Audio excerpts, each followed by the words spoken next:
Hello, welcome to another video. 1 year, it's been around 1 year since Tiny Tina Wonderlands released, and whew, what a game.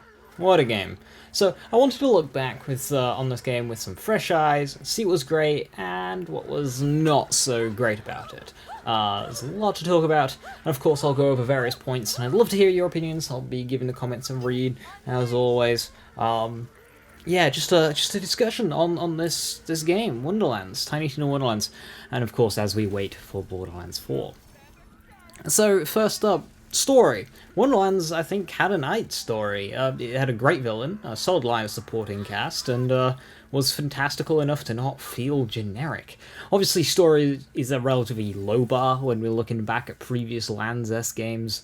Lilith, please use your powers. You don't have to stay around for plot convenience. And Jack, you singly carried your story, so like, I think Wonderlands did a solid job. It is one of the better stories up there with TPS. Bear in mind, I'm saying here the story itself, not the story playthrough. TPS had lots of padding and just shite pacing, but the story itself was fine. Just the playthrough wasn't. And Wonderlands, good story, I think. They did a good job there. It takes you about 15 hours on a fresh playthrough when you're going in blind.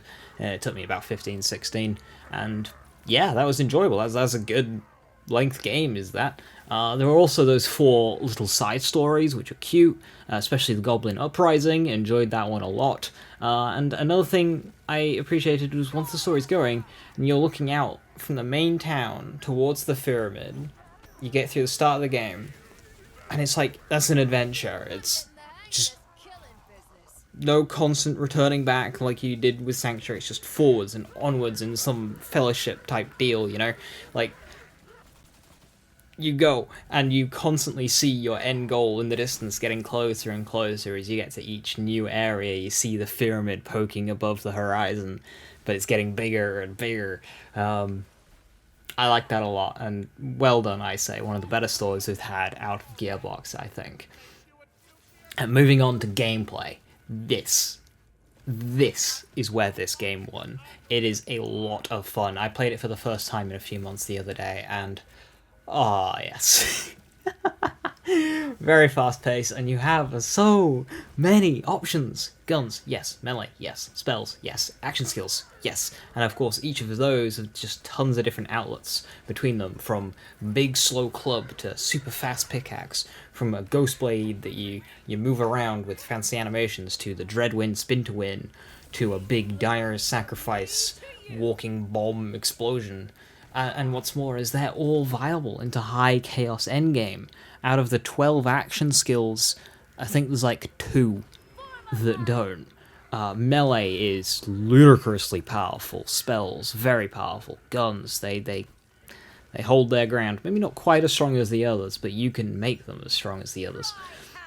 Very, very good. Wonderlands really leaned into the RPG side of the Lands game and made the build crafting a much larger aspect to it, which you had to think a little bit more about how you and your character dealt damage, which I really liked. You know, a bit more in depth there. Borderlands started making itself a little bit easier to make more things viable, which is great, which is fantastic, but it also meant that your choices in your character build didn't feel as impactful enough, and it felt just more like a generic shooter. Wonderlands moved that back a bit. While still keeping lots of things viable, you just had to put everything together to make it so. Really like that.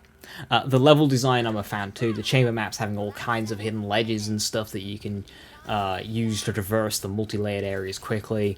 Really, really nice touch. It seems like these maps were the first to be properly designed with mantling in mind, and it works very well. And I expect every level coming out of Gearbox for a Lands game to be as good, because very high bar set here. However, one thing with the gameplay, and I'm not sure if I'm alone here, let me know, is the gunplay. It should be great, because it's the same as Borderlands 3, but the guns themselves just don't really feel great, right? In Borderlands 3, there's lots of weapons you can pick up and they just feel awesome. No pew pew, nice, weighty, high accuracy, fast bullet speeds, high damage. Chaos and buttery smooth. Prompt critical, really heavy and satisfying. The list goes on. But in Wonderlands, not really. A lot of weapons just have slow bullet speeds or just something else holding it back to feeling great. There's the liquid cooling, which is cool, and a sword explosion too, but that's meta as balls.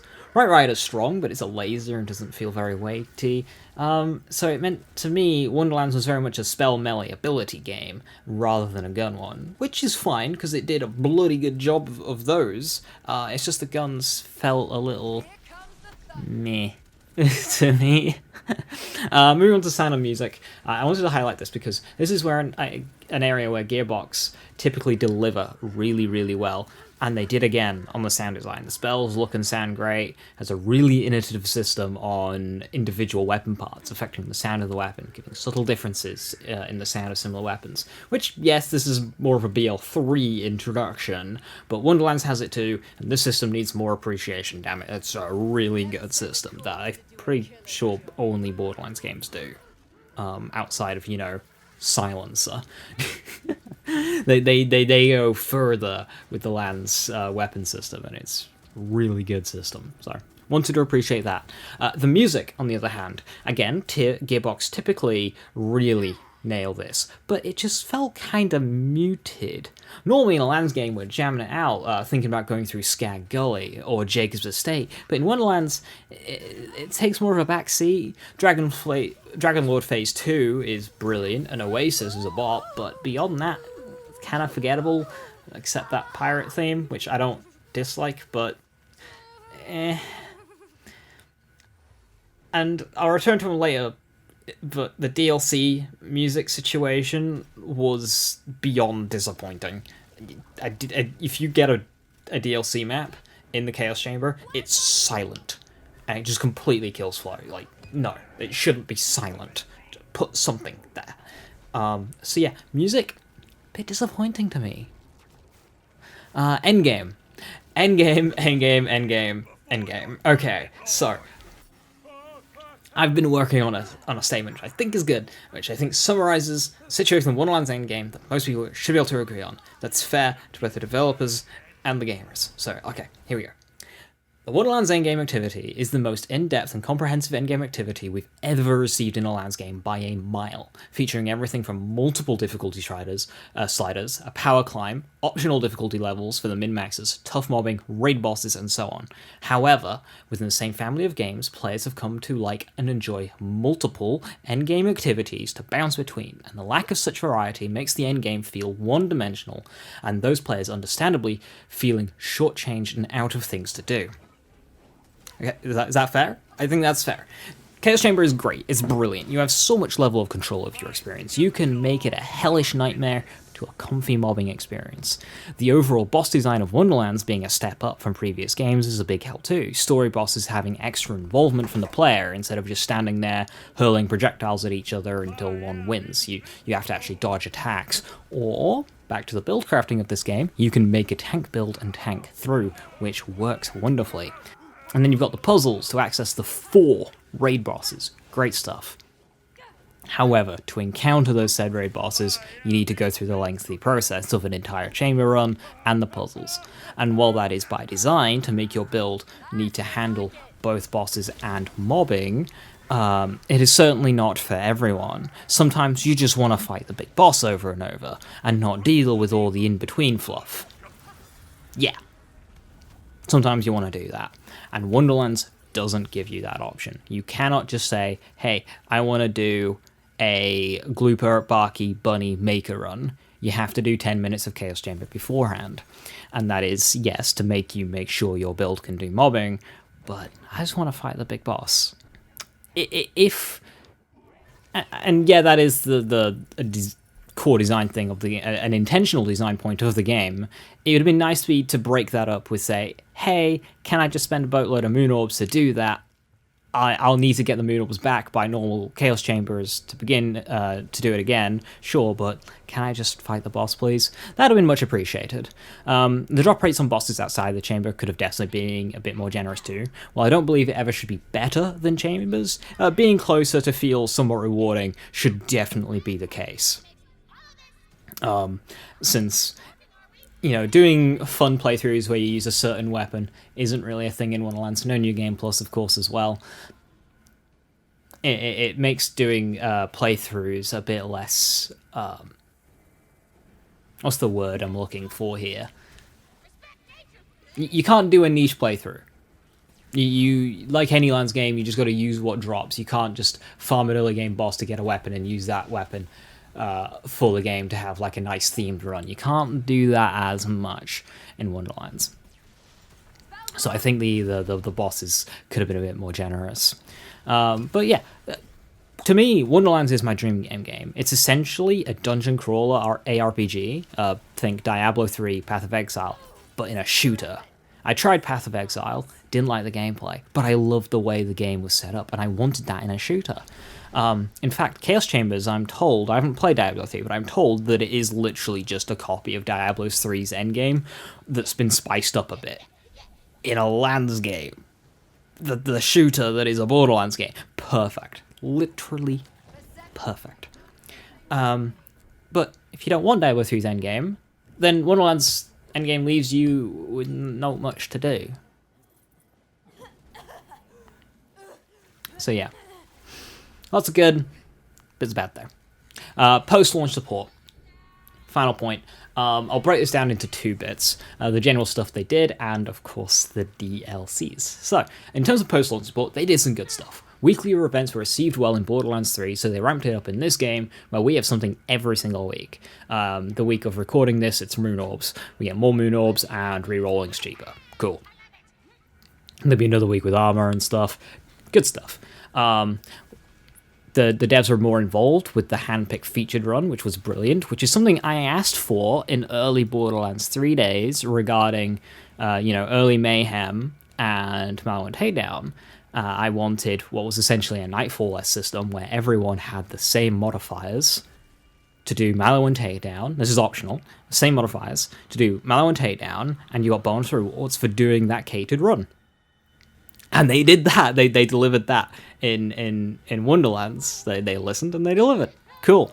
They made lots of improvements too. Launched a re-rolling of enchants. Terrible. Beyond awful.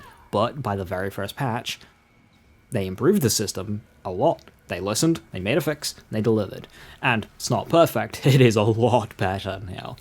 And they did a lot of good rebalancing too. Lots of buffs, nothing too major. They didn't overdo anything. They didn't kill any items or weapons with a nerf, and they didn't make something overly too powerful. Even the sword explosion. Initially was like, whoa, the fuck is this? But it actually feels alright. I don't think it was too far.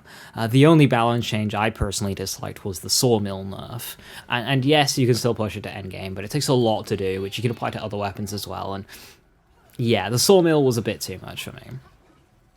And the last patch they did was, I think, one of the best patches we've received ever. They did so much to improve the core game, and especially the Chaos Chambers, and farming. Before, if you saw a YouTube build filled with Primordials and Ascendeds, farming for all that was nigh impossible. It would take you literal years, but not anymore. We went from 1.4 Ascended percent and around 10% Primordial to 100% for either, and not even at max difficulty. They made the difficulty where Ascendeds drop easier, so you can access that highest tier easier with more niche stuff, while completely eliminating non-chaotics in the pool to make farming feel more rewarding. You go a little bit further, and you knock it out the others, and very quickly you've got 100% for Primordials and Ascendeds. 100%. Which was a great change, and you get there quicker. They made progressing through these tiers quicker. Instead of 33 to get to Ascendeds, it takes 10 runs. And then once you're there, you just have better rates. And you're not just getting a great weapon, but it dropped to non-chaotic. That doesn't happen. It's so much better. And once you have a build that's really good, you've got a lot more headroom in how hard you want to make the game, because the chaos levels go so high now. Something that Lands Game's been missing a lot. And they finally sorted it out. I just wish they uncapped the chaos levels entirely. I want to take my Blender build to 438. And finally, DLCs. Mirrors. Okay, so on paper, these things seem fine. You have a 15 to 30 minute single run, you need to do that 4 times to get the whole story, so a good hour or so there. You've got a dozen or so legendaries, dozens, and I do mean a lot of cosmetics. I saw the number 80 plus somewhere. New class between the forum, new maps for Endgame, new boss for Endgames, all this is good stuff. I've seen the comparison with Headhunters, and I do not understand it. Headhunters gave you no loot, it gave you 1 cosmetic, 1 boss, and an area you don't return to, and it took you about 15 to 30 minutes for a single run. They're not priced the same. Headhunters are a lot cheaper, and they offer a lot less. To me, this is not a comparison that can ever be made, but it is for some reason, and I don't understand it. If you don't care about new legendary items to improve builds, cool, doesn't mean they're not there. Anyway, so what went wrong? Well, the quality of what was delivered. The first mirror released with bugged enemy names, no reason to do past the first run as everything was unlocked after 1, and just straight up crap gameplay. They have a room where you wait for 5 minutes as weak enemies attack you one by one. These pillar things that look like they're going to be a puzzle, but isn't one at all. You just shoot it, wait a few seconds, repeat 1 to 3 times per pillar. And you can't even go too far, as it just locks in place once it's done. So you don't need to pay attention. It's not a puzzle at all. It's not a challenge, it's just padding. Also, it's like silent, as the music. If this launched with the quality of, say, like a Malwin Takedown or a Villa Ultraviolet, something that's a short run that you do multiple times, brilliant. But this was a far cry from that. And the staggered release of the phases, I think, wasn't necessary. It ultimately didn't do anything for us. Granted, they improved these mirrors over the course of them. The 4th one was actually good, but that didn't stop one of the maps in that 4th one being completely bugged when you got in the Chaos Chambers, where enemies struggle to aggro the player, giving you a game of hide and seek where you can't see any red dots because the enemies aren't attacking you. Though I will say, Redmorn's boss arena is the single greatest boss arena they've ever developed for any boss ever, and it's utterly brilliant. I love it to bits. It's so much fun. Even if the boss itself is, like, fine, just fine, yeah, that arena is fantastic. The bosses of Theodore and Imelda, however, just don't fit in this game. Their arenas and how you deal damage to them were designed for guns and not much else. Spells as well. It's like they forgot they were making them for Wonderlands, which has all these weird and fancy abilities, which just can't, they physically can't interact with these bosses. Imelda straight up just doesn't receive damage from half the stuff in this game. Even if you hit her with them, there's no connection, there's nothing. they don't deal damage. They'd have been better fights for Borderlands, not Wonderlands. As cool as tense as Theodore is, it'd be better placed in Borderlands. And it's a shame too, because I do vastly prefer this format of content to what we received in Borderlands 3. Borderlands 3 DLCs gave us a good story with zero reason to return. And despite being cheaper, I got more mileage out of the Wonderlands mirrors than I did the Borderlands 3 DLCs. However, when you do pure story content, people who like Endgame are going to be left disappointed. And when you do pure Endgame content, people who like story stuff are going to be disappointed. Now, it's not like the mirrors didn't have a story, because they did. And if you played through each mirror for each phase, you even got a secret epilogue to close out the story. Don't feel the need to go rushing for it if you've never seen it, because it didn't really give much in the way of closure. It kind of just reiterated something that was constantly told us throughout the runs, is that we keep giving Vesper power, she keeps evil laughing with her new power, and we keep getting told to not give her power. I don't go anywhere. They're obviously leaving the door open for more Vesper in the future, but there's no closure there. There was nothing. And by the way, Vesper, brilliant character. I will give them that. So yeah, overall, in conclusion, to end off, Wonderlands, a fantastic game with some stuff isn't for everyone. However, a very important note is Wonderlands is a smaller game than Borderlands 3. It is a smaller project. It was always going to be a smaller game, and it always will be a smaller game. Currently, Wonderlands on my system is taking up 49 gigs. Borderlands 3 is 138. 90 more. There aren't many games that reach 90. Borderlands 3 is massive. It's no secret that that Gearbox are working on BL4, and it seems quite clear that Wonderlands was a smaller project, made by a smaller team, going through the pandemic, and it was Matt Cox's first full game lead creative position. So what was, with all that, what was delivered was good. They did a good job with Wonderlands, and I personally think they did the right thing by having one in-depth endgame activity rather than 2 or 3 shallow endgame activities, because it's new. It's not Borderlands, it's Wonderlands.